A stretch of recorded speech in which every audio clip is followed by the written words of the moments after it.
Warrior classes के YouTube channel पे आप सभी व्यूअर्स का स्वागत है। खास करके उन बच्चों के लिए बहुत इंपॉर्टेंट होने वाला है आज का जो टॉपिक है। आज का टॉपिक है मूल विधि से संबंधित। मूल विधि में भी एक महत्वपूर्ण सेक्शन को हम लोग कवर करेंगे। तो आप जानते हैं हमारे जो यूपीएसआई के सिलेबस में दिया गया है ना, तो कुछ चीजें उसमें आप देखेंगे तो दी गई है। एक तो आईपीसी और दूसरा क्या दिया गया आपका सीआरपीसी, ठीक है। और तीसरा आपका दिया गया है विभिन्न अधिनियम, है ना, विभिन्न अधिनियम। तो ये मूल विधि के अंतर्गत आएंगे। तो यूपीएसआई के जो सिलेबस में दिया गया टॉपिक है वो दिया गया है मूल विधि एवं संविधान, है ना। तो उससे प्रश्न आने वाले हैं जिसमें से आईपीसी, ठीक है। तो आप जानते हैं कानून को अगर आप पढ़ें तो कानून को आप पढ़ेंगे तो इसकी दो शाखाएं, एक तो हो जाती है आपकी, एक होता है आपका फंडामेंटल लॉ। कौन सा लॉ हो जाएगा? फंडामेंटल लॉ हो जाता है। और दूसरा कौन सा हो जाएगा? सेकंड वाला होता है फंक्शनल लॉ।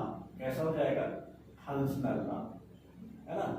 तो फंडामेंटल लॉ में विभिन्न प्रकार के अपराधों की परिभाषा दी गई है और उन अपराधों को जितना उसका दंड का स्तर है तो उसको दंड के बारे में बताया गया है। लेकिन जो आपका फंक्शनल लॉ है इसमें ये बताया जाता है कि आपको क्या किया जाएगा, मतलब उस पूरे प्रोसेस को कैसे अपनाया जाएगा ना, उस प्रोसेसिंग को कैसे किया जाएगा, मतलब न्यायालय में किस प्रकार से किसी अपराधी को लाया जाता है, उसकी पूरी क्रिया यानी उसका जो है नियम वगैरह के बारे में चर्चा की गई है, ठीक है।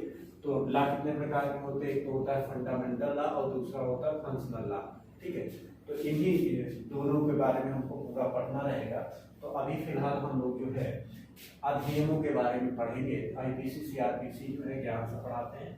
तो फिलहाल हम लोग जो है अभी जो है अधिनियम के बारे में अध्ययन करेंगे।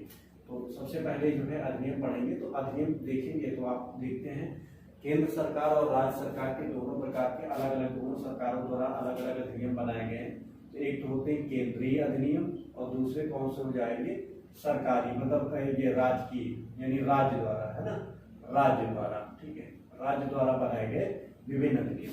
ऐसा देखते हैं कि जिस समय आईपीसी का निर्माण किया गया था तो कुछ सेक्शन ऐसे रहे होंगे जो बाद में आए होंगे, जैसे कि, है ना, कुछ उनसे अनछुए रह गए होंगे। तो उन्हीं सब पहलुओं को ध्यान में रखते हुए और वर्तमान परिस्थितियों के हिसाब से ये नए अधिनियम बना दिए गए। इनमें उन सब चीजों को रख दिया गया है, ठीक है। उनमें से अब हम लोग जो है इन्हीं अधिनियमों के बारे में, विभिन्न केंद्रीय और राज्य अधिनियमों में से इनका अध्ययन करेंगे। तो सबसे पहले आज हम लोग जो है लेकर के चलते हैं घरेलू हिंसा अधिनियम को। आज हम लोग कवर करेंगे। ये घरेलू हिंसा आज के समय में काफी हॉट टॉपिक है। आप देखेंगे घरेलू हिंसा बहुत ज्यादा अपने चरम पे है। तो उसके बारे में आज हम लोग क्लास पढ़ेंगे, समझेंगे, उस पर चर्चा करेंगे। घरेलू हिंसा अधिनियम, इसको आप जो है डोमेस्टिक वायलेंस एक्ट के नाम से भी जानते हैं, घरेलू हिंसा अधिनियम, ठीक है। ये अधिनियम सन 2005 में, ठीक है ना, ये अधिनियम सन 2005 में बनाया गया था, 2005। इसका नाम ही हो जाता है घरेलू हिंसा अधिनियम 2005, ठीक है। तो इसको जो है 13 सितंबर, हाँ, इसकी डेट, मतलब परीक्षाओं को ध्यान में रखते हुए मैं कुछ महत्वपूर्ण चीजों को ध्यान में रखना है। सबसे पहले तो ये कब जो है बना था ये देख बहुत महत्वपूर्ण हो जाती है। तो ये जो है 13 सितंबर 2005 को पारित किया गया था, ठीक है ना। कब पारित किया गया था? 13 सितंबर 2005 को यह अधिनियम पारित किया गया था। और 14 सितंबर 2005 में, ठीक है ना, 14 सितंबर 2005 में ये जो है गजट, सरकार की गजट में छपा था, है ना। तो 13 सितंबर में ये संसद में पास हुआ और राष्ट्रपति के साइन होने के बाद ये पारित हो गया। उसके बाद इसे 14 सितंबर में भारत सरकार की गजट में निकाल दिया जाता है, ठीक है। और इसको जो लागू करने की डेट आपसे पूछ लिया जाएगा परीक्षा में, 26 अक्टूबर 2006 को जो है इसका प्रवर्तन किया जाता है, ठीक है। ये मतलब लागू कर दिया जाता है ना, लागू कर दिया गया। तो ये जो इसकी तारीखें हैं यूपीएसआई की परीक्षा के लिए काफी महत्वपूर्ण है ना। ये आपकी कांस्टेबल परीक्षा में 2013 वाले में भी पूछा गया है कि इसकी डेट कब है। तो ये मतलब इसकी लागू करने की डेट और बनने की डेट, गजट, ये तीनों डेट्स काफी महत्वपूर्ण हो जाती है ना। चलिए आगे हम लोग इसको पढ़ते हैं। तो ये 13 सितंबर और 14 सितंबर और 26 अक्टूबर 2006 को ध्यान में रखना है, ठीक है। अब इसको इस अधिनियम में हम लोग पढ़ेंगे। इसमें क्या कहा गया है कि घर के अंदर जो अपराध होते हैं ना, इसमें क्या हो जाएगा, घर के अंदर महिलाओं के खिलाफ जो अपराध किए जाते हैं वो सब इसमें आ जाते हैं, घरेलू हिंसा अधिनियम के अंतर्गत आते हैं। ठीक है, तो ये जो है दो मतलब एक तो आप जानते हैं 1993 में एक आया था मानवाधिकार अधिनियम, है ना, मानवाधिकार। तो मानवाधिकार अधिनियम 1993 में आ जाता है, और उसके बाद आप जानते हैं आर्टिकल 21, है ना, जिसमें प्राण एवं दैहिक स्वतंत्रता की बात की गई है। प्राण एवं दैहिक स्वतंत्रता की बात की गई, ये महिलाओं पुरुषों सभी के लिए है, और इसमें भी बताया गया है मतलब कि किसी भी महिला या पुरुष को क्या गरिमापूर्ण जीवन व्यतीत करने का पूरा अधिकार है। तो अगर भारतीय समाज में देखें तो भारत एक पितृसत्तात्मक समाज की व्यवस्था को अपनाता है, या दुनिया में ज्यादातर देश जो है पितृसत्तात्मक समाज को अपनाते हैं, तो वहाँ पे महिलाओं के खिलाफ कुछ ना कुछ अपराध छोटे मोटे होते रहते हैं, और खास करके महिलाओं के खिलाफ जो अपराध होते हैं 90-99% वो घर से ही संबंधित होते हैं। ये अपराध उनके परिवार या उनके रिश्तेदारों द्वारा ही उनके खिलाफ किए जाते हैं। ठीक है, तो आज हम इन्हीं विषयों पर हम लोग पढ़ेंगे।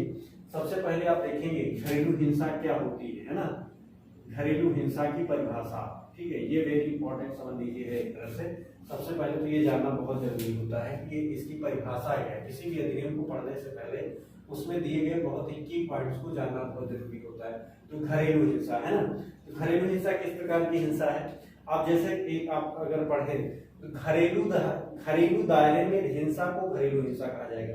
जो घर के पूरे क्षेत्रफल के अंदर जो हिंसा होती है उसे ही घरेलू हिंसा कहा जाता है। इसमें हिंसा आप देखेंगे किस प्रकार से होती है। एक तो आप देख रहे हैं सामान्य रूप से सभी घरों में शारीरिक हिंसा, है ना, कैसी हिंसा, शारीरिक हिंसा, मानसिक, मनोवैज्ञानिक, ठीक है, शारीरिक, मानसिक, मनोवैज्ञानिक और आर्थिक। ठीक है, तो इस प्रकार जो है घर के अंदर कितने प्रकार के अपराध होते हैं।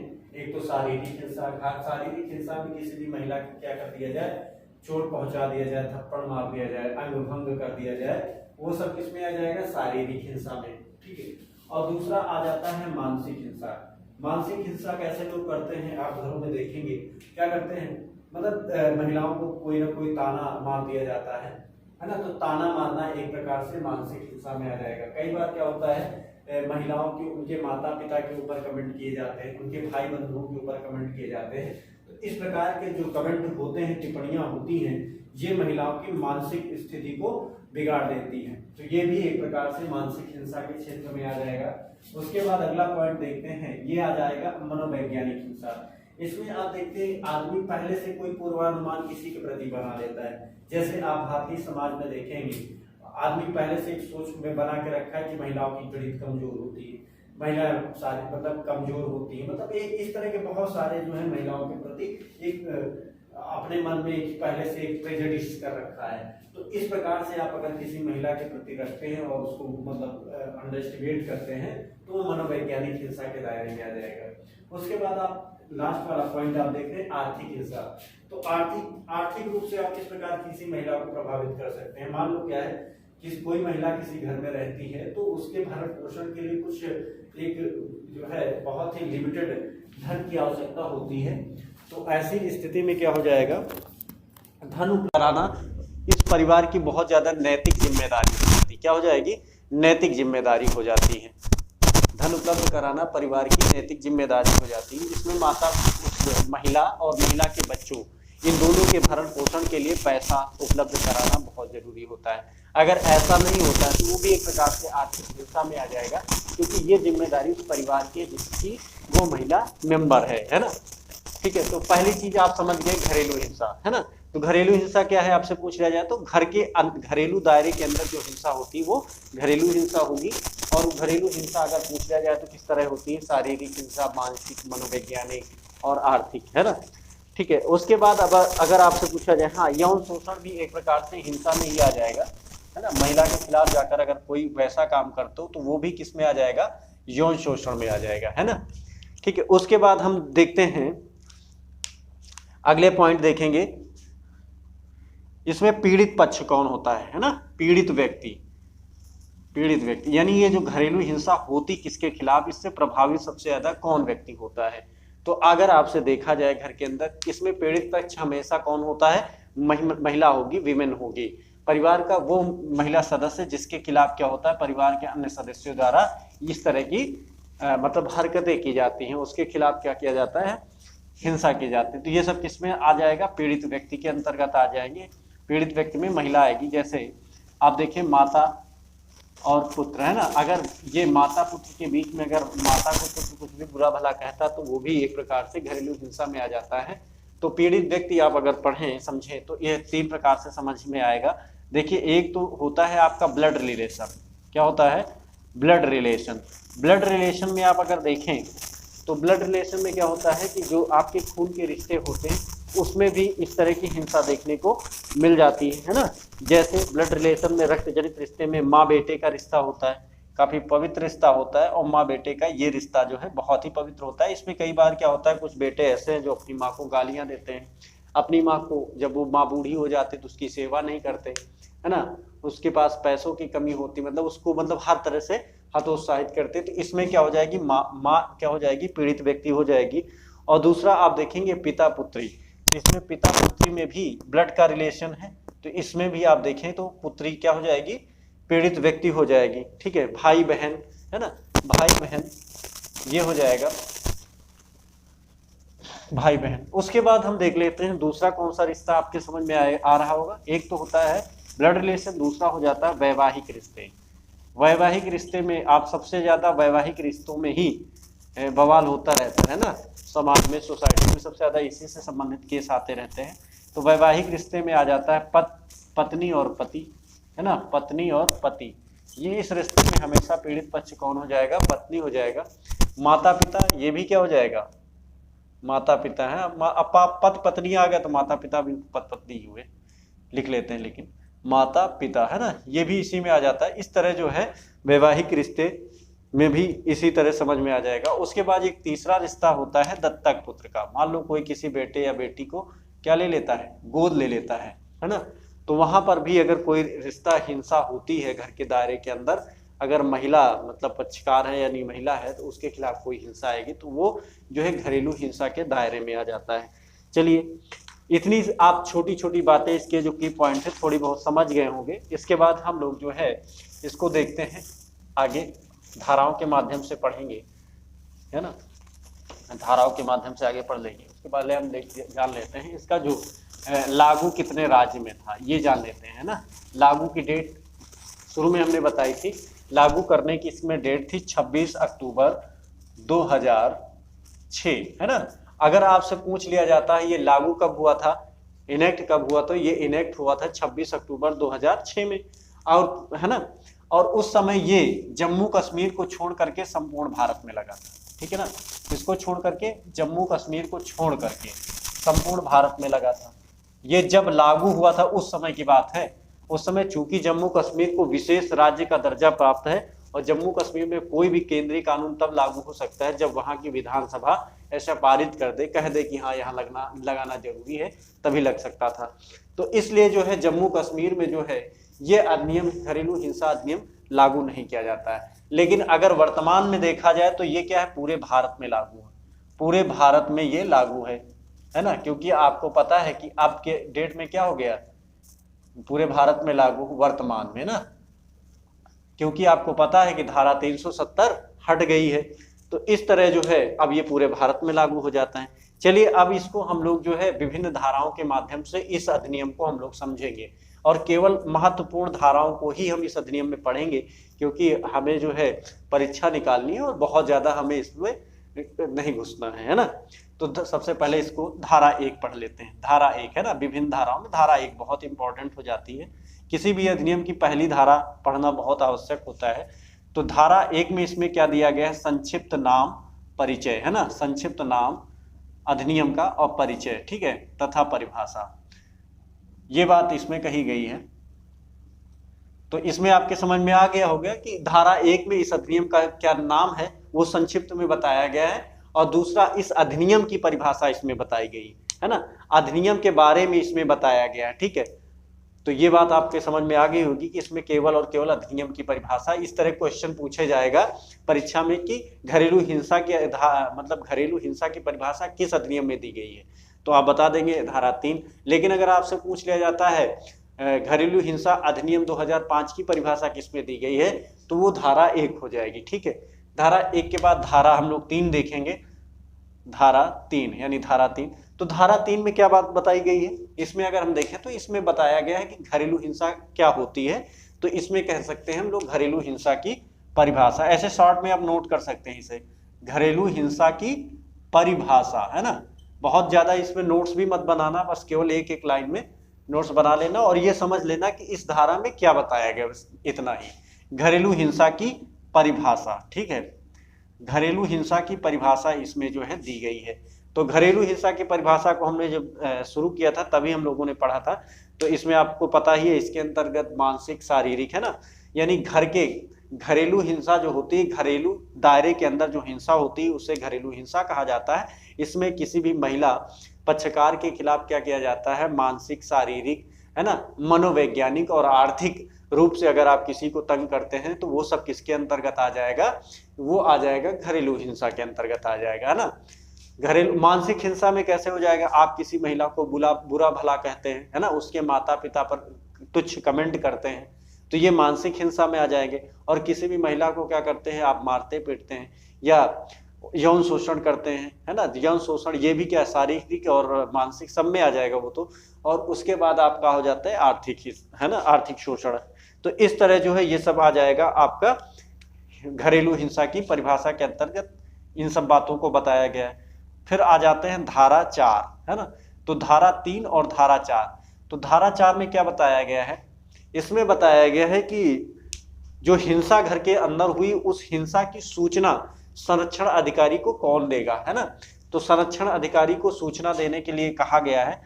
ठीक है, संरक्षण अधिकारी को सूचना पहुंचाना, संरक्षण अधिकारी तक सूचना पहुंचाना। तो ये अगर आपसे पूछा जाता है कौन सूचना दे सकता है, तो आप सिंपली आप बता सकते हैं कौन सूचना देगा। सबसे पहले तो जो पीड़ित पक्ष होता है वही सूचना देगा, और दूसरा कौन सूचना दे सकता है, जो उसके आसपास रहता हो, या कोई भी सूचना दे सकता है। तो पहला पीड़ित व्यक्ति और दूसरा अन्य, जिसको भी ये पता हो कि उस महिला का क्या किया जा रहा है, घरेलू हिंसा का वो महिला शिकार है ना। तो पीड़ित या अन्य, इन दोनों मतलब इनमें से कोई भी दे सकता है। महिला दे सकती है, उसका पड़ोसी दे सकता है, उसके घर का कोई रिश्तेदार या घर का कोई सदस्य। इस तरह जो है संरक्षण अधिकारी तक जो है सूचना पहुंचाई जा सकती है। ठीक है, ये बात हो गई। अब इसको मैं रफ कर देता हूं, आगे हम लोग पढ़ते हैं। रफ करने में थोड़ा सा वीडियो लंबा जरूर होगा, लेकिन अब बार बार वीडियो कट करने में अच्छा नहीं लगता। उसके बाद अब देखते हैं धारा 8 पढ़ते हैं ना। तो धारा 8 में क्या बताया गया है, धारा 8 में कहा गया है कि जो संरक्षण अधिकारी की नियुक्ति कौन करता है और नियुक्ति कैसी की जाती है ना। तो इसमें हम लोग इसको याद कर लेंगे। धारा 8 में संरक्षण अधिकारी की नियुक्ति के बारे में बताया गया, संरक्षण अधिकारी की नियुक्ति। ठीक है, संरक्षण अधिकारी की नियुक्ति, तो ये नियुक्ति किसके द्वारा की जाएगी, प्रत्येक राज्य में राज्य सरकार के द्वारा की जाएगी।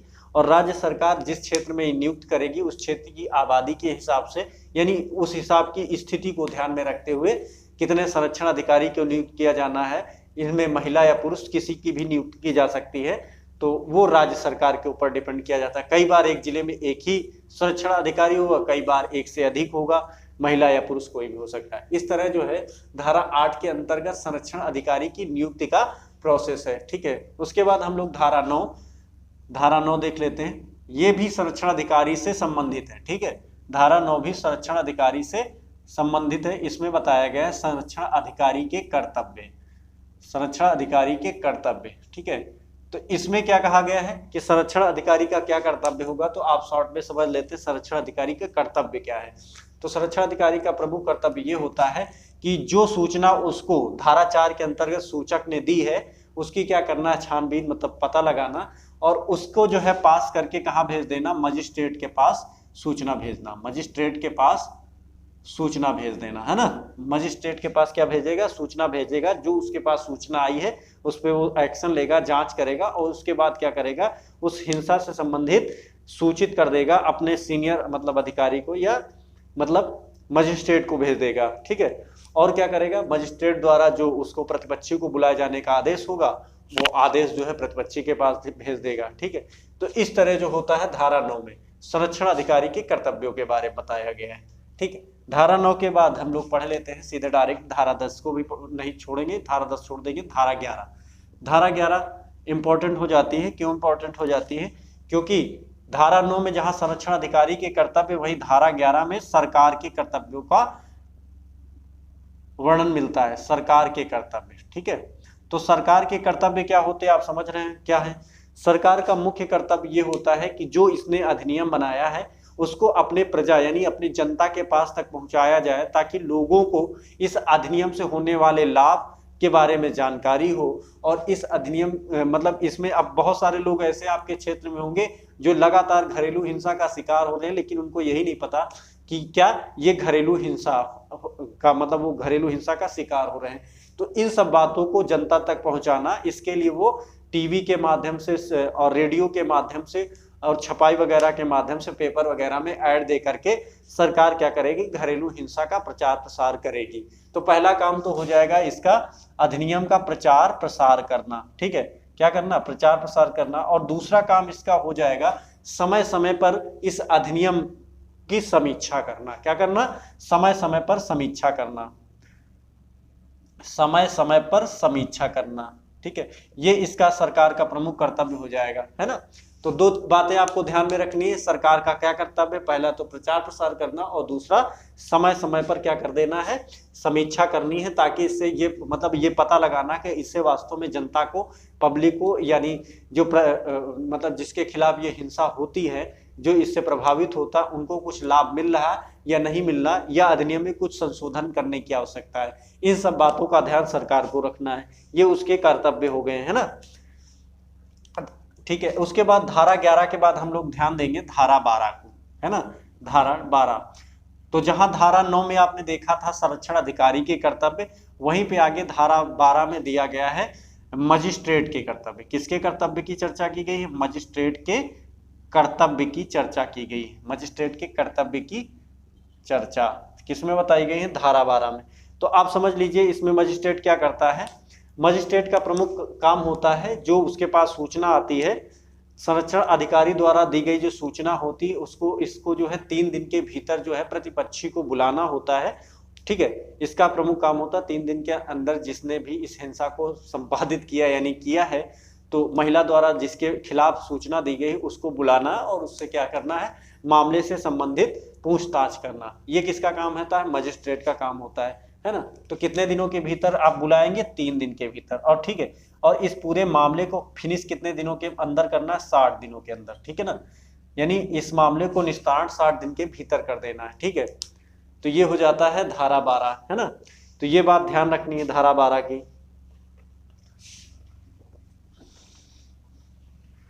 ठीक है, धारा 12 के बाद एक काफी इंपॉर्टेंट धारा आ रही है, धारा 19, है ना। धारा 19, तो धारा 19 में किन बातों को बताया गया है? निवास करने का आदेश। कैसा आदेश दिया जाता है? सरकार मतलब मजिस्ट्रेट के द्वारा निवास करने का आदेश। यानी मान लो किसी महिला को क्या उसके घर वाले घर से निकाल देते हैं, या घर में ही अगर वो रहती है तो उसके कमरे में जाते हैं, उसको तरह तरह से तंग करते हैं, तो ऐसे में क्या करेगा? मजिस्ट्रेट उसे महिला को निवास करने का आदेश देगा और वो कह देगा कि मतलब ये इसी घर में रहेगी जिस घर से मतलब उसका संबंध है, जहाँ, है ना, तो वो उसी घर में रहेगी, बशर्ते मतलब कुछ ऐसा आदेश दे देगा कि उस महिला के घर में वो प्रतिपक्षी नहीं जाएगा, या फिर घर के लोगों को उससे जो है आइसोलेट कर देंगे, वो महिला अपने आराम से अपने घर में निवास कर पाएगी। तो इस तरह का आदेश क्या कर सकता है? मजिस्ट्रेट दे सकता है। ठीक है, तो निवास करने का आदेश मतलब इन सब बातों को ध्यान में रखा जाएगा कि महिला कैसे रह रही, शांतिपूर्वक, है ना, शांतिपूर्वक और गरिमामय। ठीक है, शांतिपूर्वक गरिमामय जीवन व्यतीत करने की व्यवस्था की जाएगी। इन सब बातों को ध्यान रखा जाएगा ना, ताकि कोई उसको जो है परेशान ना कर सके। ठीक है, उसके बाद धारा 19 के बाद धारा 20 को हम लोग पढ़ लेंगे। धारा 20 में बताया गया है धन का अनुतोष, है ना। क्या कहा गया है? धन का अनुतोष प्राप्त करना। इसमें शब्दावली थोड़ा सा नए नए शब्द लग रहे हैं, है ना, तो समझना है इनको सभी शब्दों को। धन का अनुतोष प्राप्त करना, है ना, धन का अनुतोष प्राप्त करना।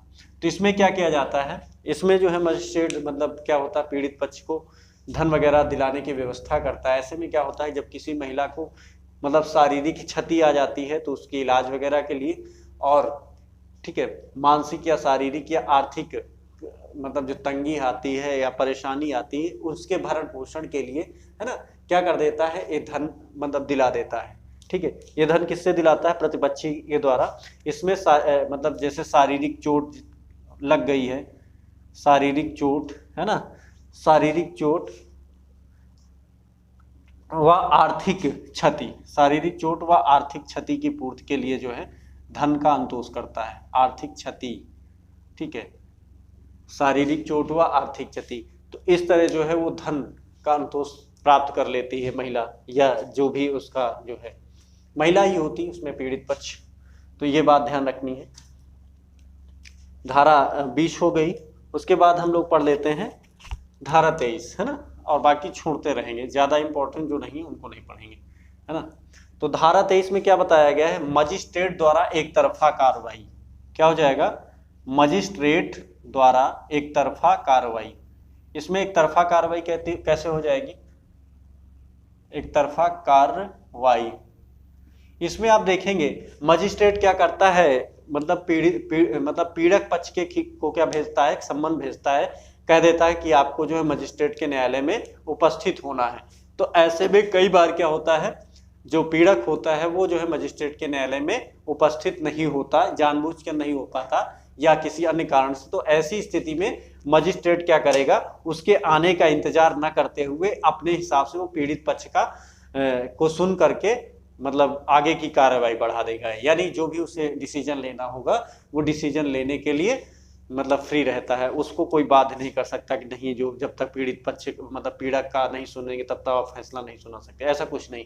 वो एक तरफा कार्रवाई भी कर सकता है। ठीक है, वो कार्रवाई किसी भी तरह से करे जैसा उसको मतलब जैसा पीड़ित पक्ष ने बताया उसको ध्यान में रखते हुए, है ना।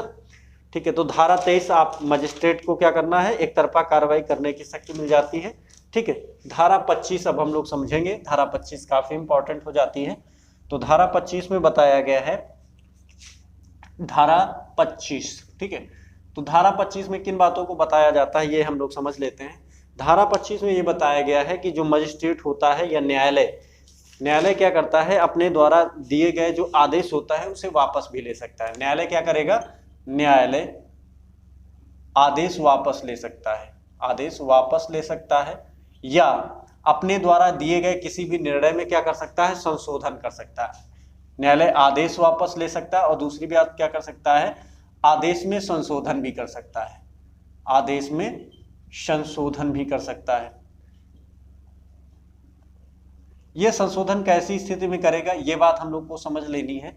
ठीक है, तो कई बार क्या होता है, पति पत्नी द्वारा या जिस मतलब पीड़क और पीड़ित पक्ष के द्वारा जब दोनों के बीच में कोई आपसी समझौता हो जाता है, मान मनोबल हो जाती है, तो ठीक है ऐसी स्थिति में वो क्या कर सकते हैं, न्यायालय में अपनी एक एप्लीकेशन डाल सकते हैं कि मतलब हम लोग इस मामले को वापस ले रहे हैं, हम लोग आगे इसमें जो है समझौता कर रहे हैं। तो ऐसी स्थिति में क्या होता है, न्यायालय क्या करेगा, उस आदेश को जो उसने न्यायालय ने जो मतलब निर्णय सुनाया था उसको वापस भी ले सकता है और उसमें कुछ संशोधन करके नया डिसीजन दे सकता है। तो ये धारा 25 के तहत जो है न्यायालय को अधिकार प्राप्त हो जाते हैं। ठीक है,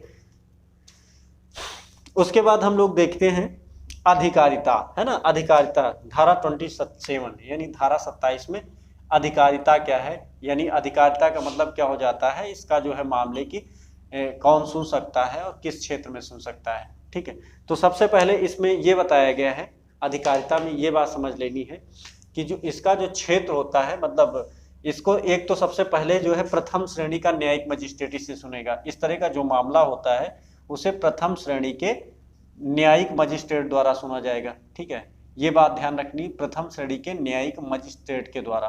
ठीक है, और जैसे महानगर है, जैसे आपका कानपुर है, तो यहाँ मेट्रोपॉलिटन मजिस्ट्रेट होता है। क्या होता है, मेट्रोपॉलिटन मजिस्ट्रेट।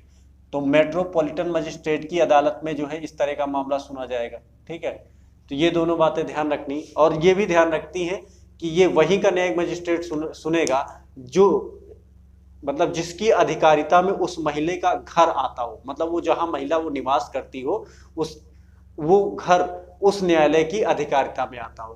तो ये ध्यान रखना है कि सुनेगा कौन और अधिकारता, है ना। तो प्रथम श्रेणी के न्यायिक मजिस्ट्रेट या महानगर में क्या हो जाता है, मेट्रोपॉलिटन मजिस्ट्रेट। जैसे अपना कानपुर, तो उत्तर प्रदेश में एक ही शहर है जहाँ पे मेट्रोपॉलिटन मजिस्ट्रेट की व्यवस्था है ना। ठीक है, उसके बाद धारा 29 में देख लेते हैं। धारा 29 में बताया गया है, क्या बताया गया है, इसमें अपीली प्रक्रिया के बारे में बताया गया है। अपीली प्रक्रिया में क्या होता है, कई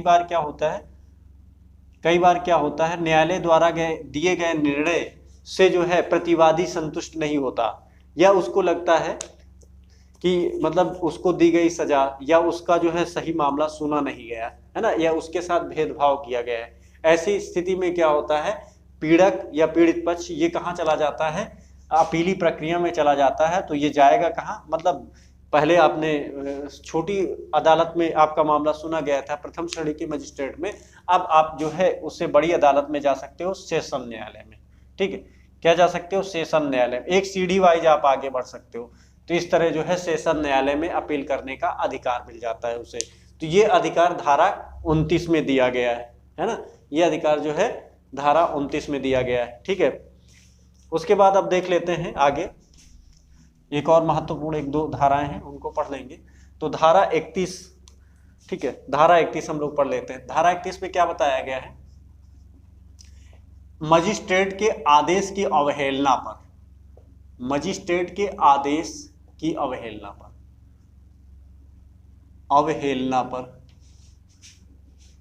पर मजिस्ट्रेट क्या कर सकता है, दंडित कर सकता है ना। ये बात भी काफी अच्छी है।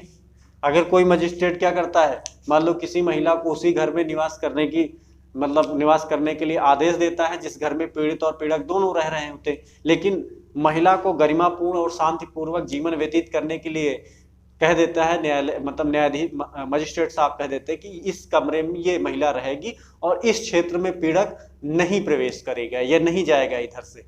लेकिन फिर भी क्या करता है वो पुरुष जो है या वो प्रतिवादी फिर भी जो है मजिस्ट्रेट की बातों को ना मान करके अनसुना कर देता और वहां जाता है। तो महिला की शिकायत पर मजिस्ट्रेट क्या कर सकता है, उस पर क्या करेगा, मतलब जो प्रतिवादी होगा उस पर क्या कर देगा, मतलब दंडित कर सकता है। तो दंडित किस तरह करेगा, एक तो उसके जो है 20,000 का क्या कर सकता है, आर्थिक दंड लगा देगा, है ना।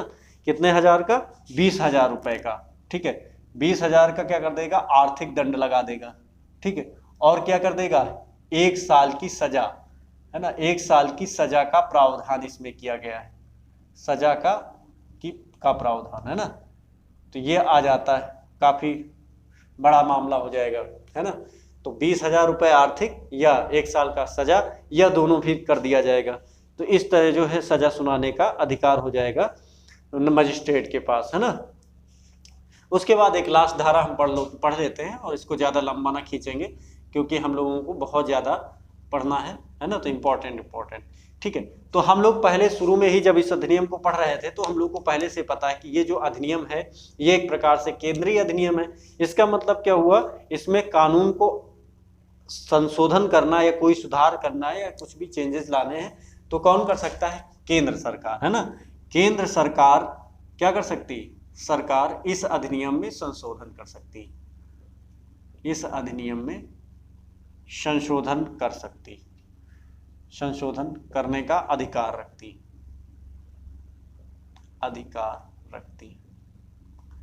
चलिए ठीक है ना। तो इस अधिनियम को आप लोगों ने काफी अच्छे से समझ लिया। जो भी अगर कोई डाउट्स क्वेश्चन आते हैं इसमें तो जरूर आप कमेंट बॉक्स में करिएगा।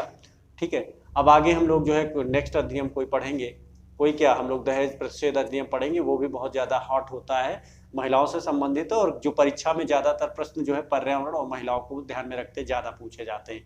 चलिए आज के लिए इतना ही, धन्यवाद।